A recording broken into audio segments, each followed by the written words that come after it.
Good morning. मैं doctor Sanjeev Kumar Sunshine hospital Gachibowli से बोल रहा हूँ। आज अगर लोगों के घर में कुछ लोग पॉजिटिव पेशेंट्स आ गए हैं और उनको डर लग रहा है कि हम घर में कैसे इलाज करेंगे या हॉस्पिटल जाके एडमिट कर रहे हैं और हॉस्पिटल में बेड नहीं मिल रहे हैं, तो घर में इन लोगों का कैसे केयर करना है और कैसे इंतजाम करना है, मैं आपको 2 मिनट में दिखाऊंगा।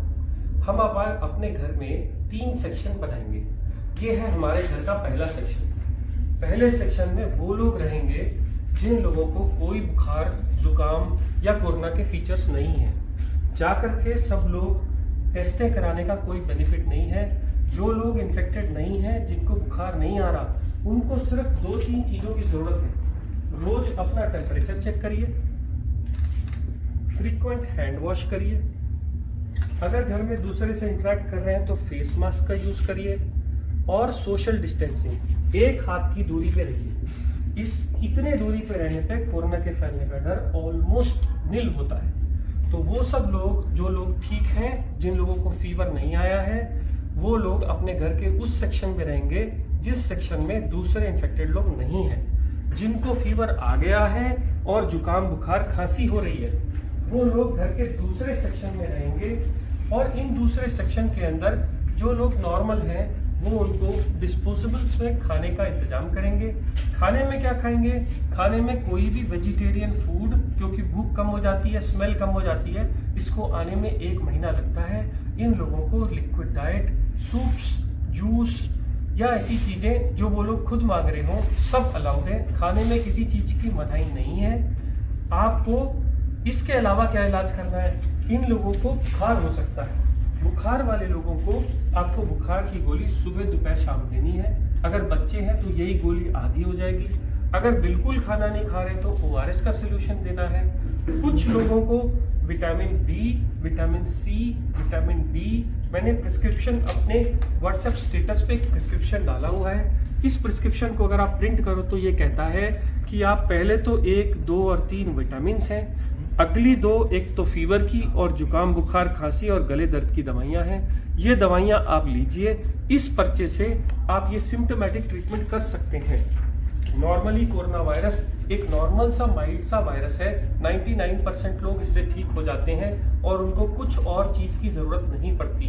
बट 1% लोग जब बीमार होते हैं तो उनका बुखार बहुत तेज हो जाता है, वो लोग खाना खाना छोड़ देते हैं और उनकी ऑक्सीजन सैचुरेशन कम होने लगती है। हैबत होने पे ऐसे लोगों के लिए घर में हम लोग पल्स ऑक्सीमीटर लेके आते हैं। ये पल्स ऑक्सीमीटर हम पेशेंट्स को रोज लगाएंगे। लगाने के बाद, ये कनेक्ट करने के बाद, एक बटन दबाने से पल्स ऑक्सीमीटर ऑन हो जाता है और ऑन होने पे थोड़ी देर वेट करना है।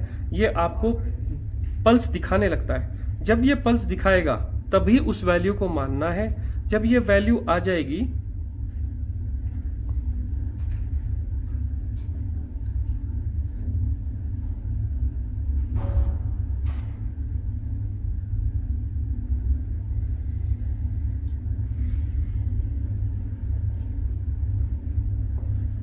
तो ऑक्सीजन सैचुरेशन 100% बता रहा है। 90 से कम है तो ये पेशेंट सिक हैं। अगर 90 से ज़्यादा है तो डरने की बात नहीं है। मैंने इतनी देर इसलिए वेट किया क्योंकि पल्स ऑक्सीमीटर लगभग 30 सेकंड ले जाता है नॉर्मल सैचुरेशन बताने के लिए। अब मान लीजिए अगर ये लोग 90 से कम ऑक्सीजन पे आ गए हैं, अब इनको हॉस्पिटल की फैसिलिटी पे ले जा रहे हैं पर बेड नहीं मिल रहे, तो हम क्या करें? तो हम अपने घर का एक और सेक्शन सिक पेशेंट्स के लिए तैयार करेंगे, जिनकी एंट्री, जिसमें नॉर्मल लोग कोई भी एंटर नहीं करेंगे, और इन सब लोगों को हम 14 दिन के लिए आइसोलेट करेंगे। मान लीजिए अगर ये पेशेंट है और मुझे इनकी केयर करनी है, तो जो बहुत ज़रूरी वाली चीज़ें मैं आपको बताता हूँ। जब भी आप इस कमरे में जाएंगे तो आप एक बड़ा कपड़ा या कोई भी गाउन, जिससे कि आपके कपड़े इन्फेक्ट ना हो जाएं, वो गाउन पहनेंगे। गाउन के ऊपर मास्क, गाउन पहन के आपका ये पूरा एरिया कवर हो गया। अब आप इसके ऊपर एक नॉर्मल कोई भी मास्क या N95 मास्क लगा सकते हैं। ध्यान ये रखना है कि इन मास्क को इधर की तरफ हाथ से नहीं छूना, छूने के बाद स्टेरलाइज करना है, आंख में नहीं लगाना। आप सिंपल मास्क भी यूज कर सकते हैं, बट इसको रोज डिस्कार्ड करिए। अब क्योंकि ये इन्फेक्टेड जोन है, इसलिए मार्केट में ये प्लास्टिक की बनी शील्ड्स मिलती हैं। इसको अगर आप लगा लेंगे तो आपके सिक्रीशंस बाहर नहीं जाएंगे। ऐसे ही ये मरीज भी मास्क लगाएगा और ये भी शील्ड डालेगा। इससे क्या होगा, इससे उसके सिक्रीशंस और आपके सिक्रीशंस मिल नहीं सकते, आपको इन्फेक्शन होने का चांस बहुत कम हो जाता है। इस आदमी के साथ अगर आप टाइम बिताना चाहते हैं तो सोशल डिस्टेंसिंग के हिसाब से इससे ज़्यादा टाइम नहीं, ज़्यादा 5 मिनट से ज़्यादा टाइम ना बिताइए। उनको खाने के लिए डिस्पोजेबल्स का खाने में दीजिए। जैसे मैंने पहले बताया, खाने में आप सब कुछ दे सकते हैं।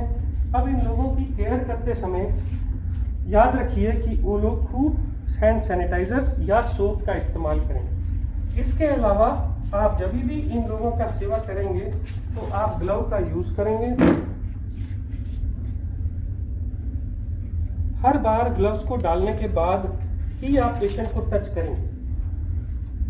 ये ग्लव अगर कपड़े के यूज कर रहे हैं घर के बने हुए, तो हर बार उनको घर से बाहर जाने के बाद उनको वॉश किया जाएगा। अगर डिस्पोजेबल यूज कर रहे हैं तो हर बार यूज करने के बाद थ्रो कर दिए जाएंगे। अब अगर आप ऐसी कंडीशन में उस पेशेंट के साथ उसकी केयर करते हैं, उसको खाना देते हैं, उसके ऑक्सीजन लगाते हैं या जो भी कुछ कर रहे हैं, आपको इन्फेक्शन आने का चांस कम हो जाता है। मान लीजिए अब ये पेशेंट का मैंने ऑक्सीजन सैचुरेशन चेक किया और ये 90 से कम था।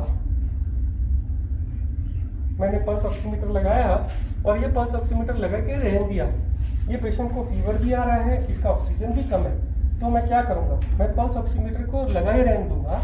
और ऐसा सिलेंडर मार्केट से मिल जाता है, इसके रीफिल हो जाता है, 400 रुपये पर रीफिल लेता है, 1 महीना चलता है। इसमें एक नॉब रहती है, ये नॉब को अगर आप ऑन करेंगे तो ये लीटर्स बताता है कितने लीटर पे चल रहा है। 5 लीटर पे जनरली जब भी होता है तो ऐसे छोटे नेजल प्रॉन्ग्स हम पेशेंट को लगा सकते हैं।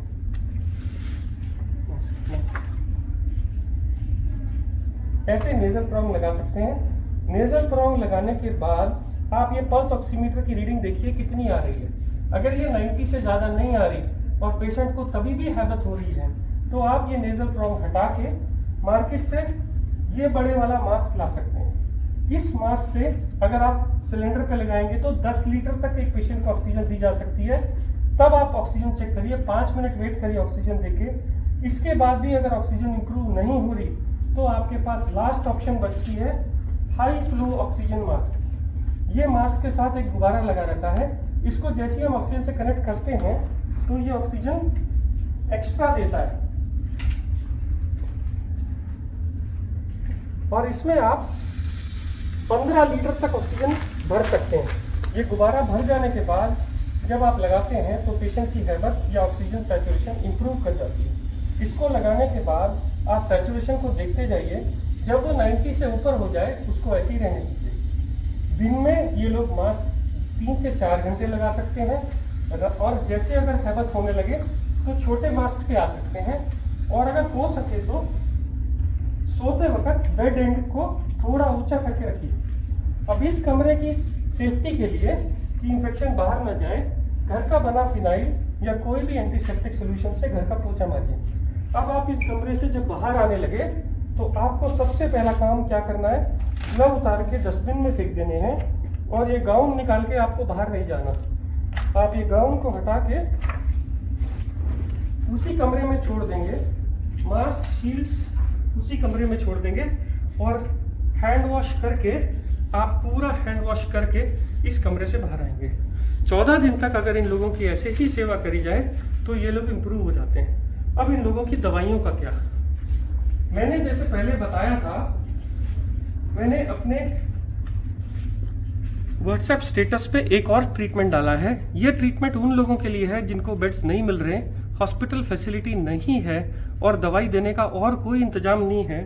तो आप पुराने ट्रीटमेंट की तरह देखिए, ऊपर मैंने 4 मल्टीविटामिन लिखे हैं, उसके नीचे मैंने भूख लगने का सिरप लिखा है, नीचे हमने जो दवाइयाँ लिखी हैं वो सिम्टोमेटिक इलाज के लिए हैं, जैसे कि डेरिफिलिन, जैसे कि मॉन्टेलुकास्ट मैंने पहले बताई। इसके अलावा जो नीचे आने वाले इंजेक्शन या एंटीबायोटिक्स हैं जो डॉक्टर की गाइडेंस में लेने चाहिए, वो एक तो है डॉक्सीसाइक्लिन, सुबह शाम 5 दिन के लिए 10 गोलियां, ये लोग इतनी देर में इंप्रूव कर जाते हैं। और दूसरे हैं 2 इंजेक्शन एक इंजेक्शन है ब्लड थिनर का, क्योंकि कहा गया है कि ऐसे लोगों को क्लॉट्स बन जाते हैं, इसलिए ये इंजेक्शन सुबह शाम देना है डॉक्टर की गाइडेंस में। और एक स्टेरॉइड का इंजेक्शन 10 रुपए का डेक्सामेथासोन, जो दिन में एक बार लगेगा सुबह। अगर ये इंजेक्शन आपके पास में आपके घर का डॉक्टर लगा देता है तो आपको हॉस्पिटल के खर्चे या हॉस्पिटल के बेड अगर नहीं अवेलेबल है तो भी आप इंतजाम कर सकते हैं। कुछ लोग बोलते हैं हमारे पास इंजेक्शन की कोई भी सहूलियत नहीं है, कोई भी डॉक्टर नहीं आ रहा है। तो मैंने एक ब्लड थिनर एपिक्साबैन और एक स्टेरॉइड ओरल मिथाइल प्रेडनिसोलोन भी रखा है। आप इसको भी प्रिस्क्रिप्शन के हिसाब से प्रिंट करके ले सकते हैं। इतना सेटअप अगर आपके घर में है तो ये आईसीयू का काम करेगा।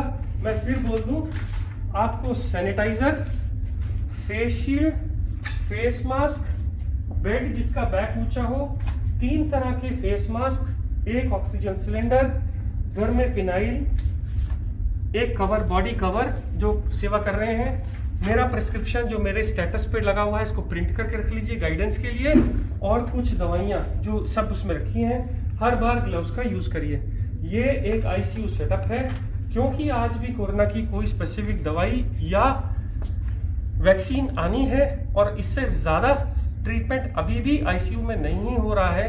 बहुत ही एक्सेप्शनल कंडीशन में 2 और दवाइयां हैं जो बगैर आईसीयू सेटअप के नहीं दी जा सकती।